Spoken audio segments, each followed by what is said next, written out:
कभी नरेंद्र मोदी और Donald Trump howdy Modi और नमस्ते ट्रंप जैसे मंचों पर एक दूसरे की तारीफ के पुल बांधते थे।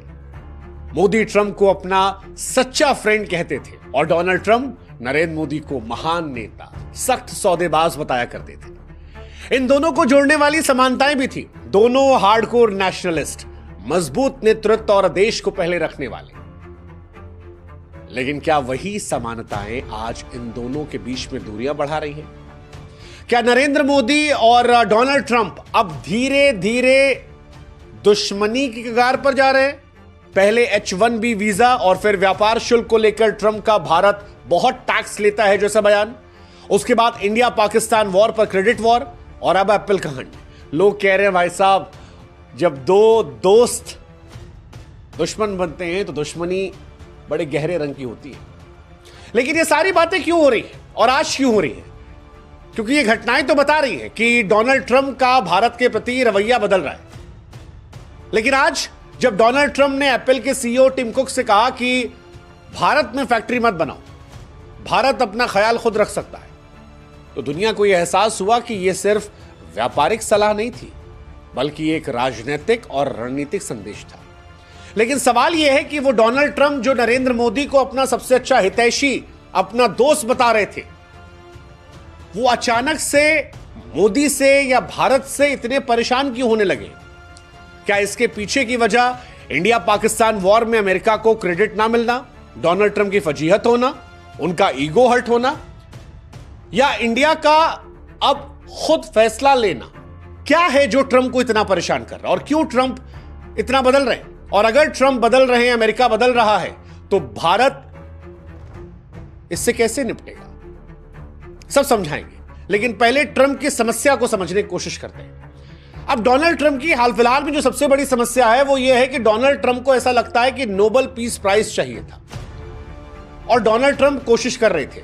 पिछली बार भी जब ट्रंप आए थे तो वो नॉर्थ कोरिया तक गए थे, ये सोचकर कि नॉर्थ कोरिया को दुनिया में शामिल करवा लेंगे, पीस करवा देंगे, मैसेज जाएगा अमेरिका नॉर्थ कोरिया की दोस्ती का, पहले राष्ट्रपति जो उनकी जमीन पर उतरे और नोबेल पीस मिल जाएगा। बट नहीं मिला। इस बार लगा कि चलो नॉर्थ कोरिया ना सही, इंडिया पाकिस्तान सही। लेकिन चौबे जी बनने गए थे, वो दुबे भी नहीं बन पाए। कैसे?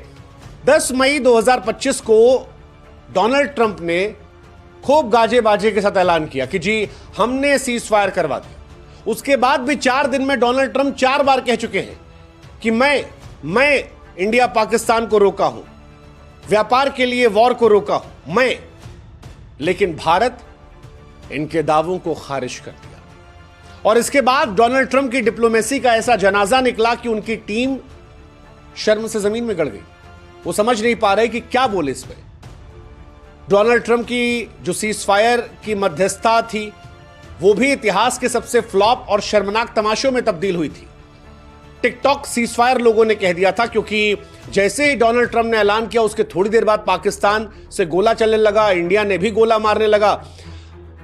उमर अब्दुल्ला ने कहा कि भैया ये कैसा सीज फायर, और फिर भारत ने कहा भी कि वॉर नहीं रोका है हमने, सिर्फ पॉज लिया है। और आप लोग जानते हो वॉर में काहे पॉज होता है। कश्मीर को लेकर भी डोनाल्ड ट्रंप ने कहा था कि मैं हल निकलवा दूंगा, I will solve this issue. फिर नोबेल प्राइज दिख रहा था उन्हें। लेकिन भारत बोला कि वो कश्मीर जो आपके लिए मसला है वो हमारे घर का मामला है, और घर के मामले में दोस्त भी इंटरफेयर नहीं करते। बात होगी तो पीओके पर होगी, वो जो पाकिस्तान को पैसा दे रहे उस पर होगी, आतंकवाद पर होगी। अब सवाल यह है कि क्या ये बातें डोनाल्ड ट्रंप की छवि को नुकसान पहुंचाई? क्या उनके अहंकार को ठेस पहुंचाई? मतलब फिर मैं कह रहा हूं, आप समझिए इस बात को, कि उत्तर कोरिया के किम जोंग से हाथ मिलाकर वो ग्लोबल पीस लीडर बनने चले थे। लगा था नोबेल प्राइज ले लेंगे, वहां फंसे तो इंडिया पाकिस्तान में शांति कथा करने लगे, लेकिन कहीं नहीं रहे वो। इसके अलावा डोनाल्ड ट्रंप जो है वो इंटरनेशनली अपने आप को मोस्ट डोमिनेटिंग लीडर के तौर पर पेश करते हैं। उनका कार्यकाल जो है ये आखिरी कार्यकाल है, और डोनाल्ड ट्रंप शायद चाहते हैं कि इस कार्यकाल में जितनी चर्चा हो वो डोनाल्ड ट्रंप को लेकर। लेकिन भारत का जब स्टैंड स्ट्रांग रहा तो इंडिया पाकिस्तान वॉर में चर्चा तो मोदी जी की हुई कि भाई चढ़ के मारे। क्या डोनाल्ड ट्रंप को ये सारी चीजें अखर गई? ये तो बात हो गई पर्सनल ईगो की। अब बात करते हैं अमेरिका को लेकर। टिम कुक ने दरअसल ये कह दिया था कि अमेरिका में जो आज आईफोन बिकते हैं वो 50% इंडिया में बन रहे हैं। अब इंडिया के लिए तो ये प्राउड मूवमेंट है, लेकिन डोनाल्ड ट्रंप के लिए टिंग टोंग खतरे की घंटी थी। ट्रंप को शायद इस बात का डर रहा होगा कि यार अगर एप्पल का सीईओ ये कह रहा है तो दुनिया के जो बड़े ब्रांड हैं उनका रुख भी तो बदलेगा, और अगर सब भारत की तरफ मुड़ गए तो क्या अमेरिका पर यह असर पड़ेगा। क्योंकि इस बार जब से डोनाल्ड ट्रंप लौटे हैं तब से अमेरिका फर्स्ट की वो बातें खूब कर रहे हैं। ऐसे में एक अमेरिकी आइकन कंपनी जो कभी चीन पर निर्भर थी अब भारत को निर्माण का हब बना रही है। क्या यह परेशान करने वाली चीज है? क्या मेक इन इंडिया जब मेक इन अमेरिका के सामने अपनी पहचान बना रहा है तो यह उनको परेशान कर रहा है? क्या परेशान कर सकता है?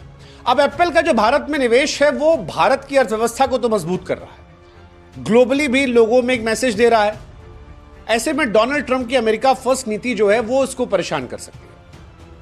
एक कहानी है, हालांकि भारत कमजोर नहीं है क्योंकि भारत के पास आबादी बहुत बड़ी है। वही आबादी जो कई बार कमजोरी लगती है कई बार ताकत बन जाती है। बाजार बहुत बड़ा है। इंडिया में आज हम जैसे कितने लोग हैं जो आईफोन का इस्तेमाल कर रहे हैं। अब अगर एप्पल को लेकर कोई तामझाम करते हैं डोनाल्ड ट्रंप तो इंडियन गवर्नमेंट भी कार्रवाई कर सकती है, एप्पल पर बैन लगा सकती है, नियम सख्त कर सकती है और टैरिफ बढ़ा सकती है।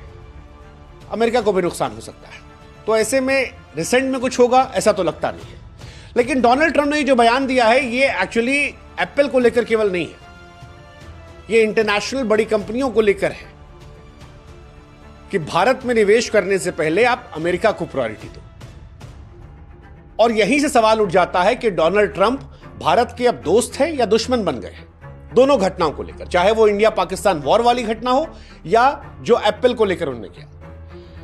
देखो, डोनाल्ड ट्रंप अपना हित सोचते हैं, उसमें कोई गलत नहीं है, लेकिन जब भारत अपना हित सोचता है तो डोनाल्ड ट्रंप को बात बुरी लग जाती है। वो बात ईगो पे ले लेते हैं।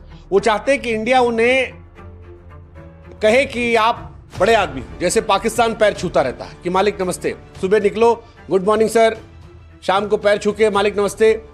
इंडिया ये नहीं कर रहा और इसी वजह से ट्रंप की बेइज्जती हुई थी।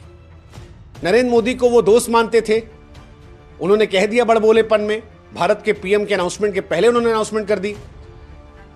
लेकिन इसके बाद जो कुछ हुआ वो परेशान करने वाला था।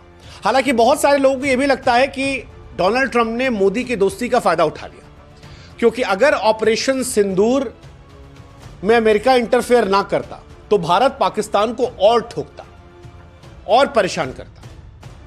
और अगर भारत ऑपरेशन सिंदूर को अंतिम जाल तक ले जाता तो नरेंद्र मोदी की छवि इस सदी के सबसे ताकतवर नेता के तौर पर बन जाती। आप लोगों ने भी नरेंद्र मोदी को लेकर सवाल उठाए होंगे जब सीज फायर हुआ था, क्योंकि इंडिया शॉक हो गया था कि यार ये सीज फायर क्यों हुआ, हम तो एज में थे। और यहीं से कईयों का मानना है कि डोनाल्ड ट्रंप ने बीच में कूदकर सीज फायर करवाकर मोदी को लार्जर देन लाइफ बनने से रोकने की कोशिश की। जल्दबाजी में खुद ढोल पीटकर ऐलान कर मोदी का क्रेडिट छीनने की कोशिश की। हालांकि मोदी जी की किस्मत जो है वो भगवान अलग पेन से लिखे हैं। पाकिस्तान उसके बाद गोला बारूद लगाने लगा, भारत को मौका मिल गया कहने का कि काहे का सीज फायर। डोनाल्ड ट्रंप कह रहे हैं देख लो, और वो गोली दागेगा तो हम गोला दागेंगे। और उसके बाद फिर इंडिया ने स्टेटमेंट दे दिया कि वॉर खत्म नहीं हुई है, कश्मीर नहीं पीओके की बात करेंगे, और फिर डोनाल्ड ट्रंप के मजे ले लिए गए। लेकिन ये सारी बातें डोनाल्ड ट्रंप को परेशान कर रही थी। लेकिन सवाल ये भी कि ये शुरुआत तो डोनाल्ड ट्रंप ने की है, हमारी दोस्ती का नाजायज फायदा डोनाल्ड ट्रंप ने उठाया। एक और घटना है जिसको लेकर डोनाल्ड ट्रंप नाराज हो सकते हैं। इंडिया के पास जितने हथियार हैं वो ज्यादातर हथियार रशिया से खरीदे गए, और पाकिस्तान जिस F-16 का इस्तेमाल करता है वो अमेरिका का हथियार है। 2019 में बालाकोट स्ट्राइक के बाद भी वायुसेना ने पाकिस्तान के अमेरिकी F-16 को हवा में उड़ाया था, और इस बार भी दावा चल रहा है कि जो पाकिस्तान का पायलट मारा गया है, जिसके जनाजे में शहबाज शरीफ गए थे, वो F-16 में था, तो उनका एक F-16 जो है वो और इदम गायत्रिदम नमम हो गया है। अब F-16 जो है वो अमेरिका की श्रेष्ठता का प्रतीक रहा है, और जब इसके नष्ट होने की खबर आती है, और पिछली बार तो हमारे हल्के फुल्के जहाजों ने इसे नष्ट किया था, तो यह पाकिस्तान के लिए, अमेरिका के लिए शर्मिंदगी की वजह बना है। 2019 में पहली बार F-16 को सार्वजनिक रूप से बेइज्जत होना पड़ा था, और इस बार भी कहानी है, क्योंकि F-16 अमेरिका के लिए केवल एक फाइटर जेट नहीं है, और यह फाइटर जेट की हार नहीं थी, यह अमेरिका के हथियारों की साख पर सवाल था। जैसे S-400 को लेकर जब खबर आई थी तो रशिया में कंपनियों के जो स्टॉक्स थे वॉर सामान हथियार बेचने वाले गिरने लगे थे। बाद में मोदी जी गए, खड़े हुए दिखाया S-400 जिंदा है, और पूछे कि कहो भाई पाकिस्तान तुम भी आओगे, तो ठीक हुआ बैलेंस। ऐसे ही F-16 अमेरिका का गुरूर है। अमेरिका ट्रंप की डिफेंस लॉबी के लिए सीधा धक्का था, और यहीं से शायद अमेरिका को और टच हो गया, क्योंकि इंडिया खुद के भी हथियार बना रहा है। तो क्या ट्रंप जो है वो इंडिया को चाइना के तौर पर देख रहे हैं? मतलब चाइना के तौर पर कहने से मतलब जैसे चाइना इंडिपेंडेंट होने लगा आज से कुछ साल पहले, अब क्या उनको लग रहा है? क्योंकि डोनाल्ड ट्रंप ने कहा है कि भारत अपना ख्याल खुद रख सकता है। भारत की तेजी से बढ़ती वैश्विक स्थिति की स्वीकृति हुई है, उससे दुनिया में डर भी गया है। अमेरिका देख रहा है कि चीन के बाद भारत सबसे तेजी से ग्रो कर रहा है। डोनाल्ड ट्रंप ने जब कहा कि डोंट बिल्ड इन इंडिया, तो ये केवल आर्थिक चिंता नहीं थी, ये भय भी था। भय था कि इंडिया भी तो वही नहीं कर रहा जो चीन कर रहा था, जैसे ग्लोबल मैन्युफैक्चरिंग हब बनना, टेक्नोलॉजी में इंडिपेंडेंट होना, इंटरनेशनल कूटनीति में इंडिपेंडेंट होना। भारत वो देश नहीं है जो अमेरिका के इशारों पर चलेगा। भारत इंडिपेंडेंट पॉलिसी लेकर चल रहा है, और ये बात भी अमेरिका को परेशान कर रही है। इसीलिए डोनाल्ड ट्रंप ने इशारों में कह दिया भारत अपना ख्याल खुद रख सकता है।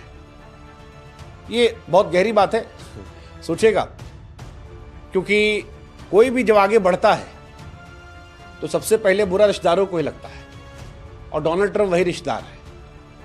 जब तक उनके साथ रहोगे चाचा नमस्ते, तब तक तो कहेंगे हाँ बेटा खुश हो, खुश, हम तुम्हारा ख्याल रखेंगे। लेकिन जब लड़का खुद बड़ा हो रहा है तब डोनाल्ड ट्रंप कहेंगे नहीं, कल को बड़ा हो गया तो हमारे बराबर बैठेगा। अच्छा थोड़ी ना लगता है।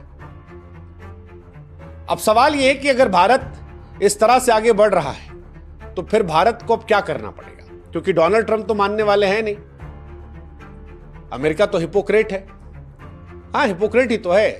अभी डोनाल्ड ट्रंप जिस कतर के यहां गए थे 2017 में, उसी को आतंकवाद का फंडर कह रहे थे, और इस बार 400 मिलियन का प्राइवेट जेट खरीद लिए, लॉयल फ्रेंड कह रहे हैं। सीरिया के जिस नेता को आतंकवादी कह रहे थे उसे डोनाल्ड ट्रंप यंग अट्रैक्टिव गाय कह रहे थे विद स्ट्रॉन्ग पास्ट। हमारे यहां जिसे घूस लेना कहते हैं, अमेरिका के यहां उसे दोस्ती डिप्लोमेसी कहते हैं। ये जो डोनाल्ड ट्रंप को जहाज मिला है ये घूस है, आसान शब्दों में अगर समझाएं तो। वो दोस्ती यारी में नहीं दिया गया है, घूस दिया गया है जिससे चार काम उनका हो जाए। और डोनाल्ड ट्रंप का एजेंडा जो है धीरे धीरे उस हिसाब से बदल रहा है। अब मुस्लिम देशों को लेकर उनमें वो तलखी, वो सख्ती नहीं है। लेकिन ये तो चलो उनका अपना, अमेरिका का स्टैंड, इससे हमारा क्या लेना देना।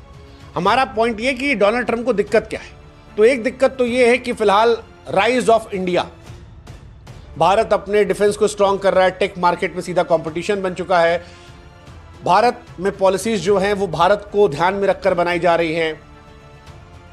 डोनाल्ड ट्रंप नहीं चाहते कोई और चर्चा हो, उनका लास्ट कार्यकाल है। मोदी जी तो अगली बार भी आ जाएंगे, हो सकता है ना आए, हो सकता आ जाए। लेकिन डोनाल्ड ट्रंप तो चाहेंगे तो भी नहीं आ पाएंगे। अमेरिका में तो 2 ही बार राष्ट्रपति बन सकता है आदमी। ऐसे में उनके प्रॉब्लम है, वो देश की प्रॉब्लम भी हो सकती है, ईगो की प्रॉब्लम भी हो सकती है, रणनीतिक असुरक्षा की प्रॉब्लम भी हो सकती है। और ये अब दिख रहा है खुलकर।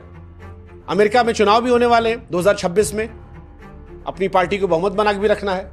नौकरियां की बात उन्होंने कही ही है, अमेरिका को सुपर पावर, अमेरिका फर्स्ट, ये सारी चीजें डोनाल्ड ट्रंप की रही हैं। अब सवाल है भारत को क्या चाहिए, क्योंकि ट्रंप भारत के प्रति जटिल है, उनके अपने हिसाब किताब है। भारत क्या कर सकता है? देखो, भारत के सामने मुश्किलें तो हैं, तभी तो शायद कंगना रनावत ने ट्वीट किया था तो नड्डा जी ने हटवा दिया, इसी वजह से, क्योंकि भारत डायरेक्टली अमेरिका से लड़ाई करना नहीं चाहता। बट भारत के लिए अपॉर्चुनिटी भी है। अगर ट्रंप जैसे नेता कंपनियों को भारत से दूर रहने की सलाह दे रहे हैं तो भारत को भी इंडिपेंडेंट होना चाहिए। अगर डोनाल्ड ट्रंप एप्पल से कह रहे हैं कि निवेश ना करो, तो भारत भी अमेजॉन, गूगल, फेसबुक, एप्पल जैसे ब्रांड पर सख्त नियम लगा सकता है। ये उनको ही परेशान करेगा। हमें डिफेंस में अपने आप को और मजबूत करना पड़ेगा, सेमीकंडक्टर बनाने होंगे, 5G नेटवर्क को और स्ट्रांग करना होगा, स्वदेशी हथियार बनाने होंगे, अमेरिका पर डिपेंडेंसी हमें कम करनी होगी। अब समय आ गया कि भारत नीतियां बनाए, ग्लोबल गठबंधन करे, ताकि ट्रंप या बाइडेन जैसे किसी नेता का मोहताज न रहना पड़े। भारत केवल साझेदार नहीं बल्कि नीति निर्माता बने। आत्मनिर्भर भारत जो हम कहते हैं, वसुदेव कुटुंबकम की छवि को और प्रचारित करें और वैश्विक मंच पर एक बड़ी शक्ति के तौर पर उभरे। बाकी ट्रंप का जो विरोध है वो बहुत हद तक व्यक्तिगत है, अहंकार से भरा हुआ है, आर्थिक कंपटीशन के तौर पर है, असुरक्षा का भाव दिखता है। भारत लॉन्ग टर्म लेके सोच रहा है, अमेरिका भी अमेरिका फर्स्ट सोच रहा है, हम भी इंडिया फर्स्ट सोच रहे हैं। तो भारत के लिए कुल मिलाकर एक नया अवसर है। इस आपदा को अवसर में तब्दील किया जाए और वक्त है कि भारत न केवल एक साझेदार बल्कि जैसा कि हमने कहा नीति निर्माता और वैश्विक एक बड़ी ताकत के तौर पर उभरे। आत्मविश्वास के साथ अगर इस ताकत को हम समझेंगे, अपनाएंगे, तो अच्छे दिन जो है वो जरूर आएंगे।